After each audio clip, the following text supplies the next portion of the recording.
How to delete Facebook account.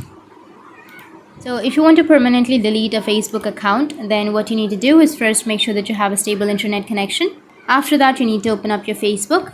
After opening your Facebook, you need to go with the upper right, which has that 3 horizontal lines. Scroll down, go with settings and privacy, and tap on settings. Now under settings, you need to go with account center.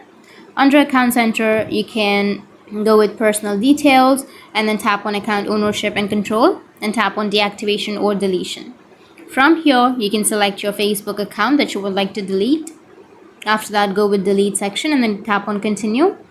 And tap on continue. You will delete all of your pages that you've created with your Facebook account.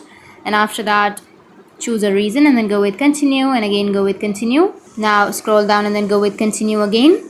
And you need to enter your password. So after entering your password, your account will be deleted. That's how you can delete your Facebook account permanently, and if you have any questions, feel free to comment below. Thanks for watching.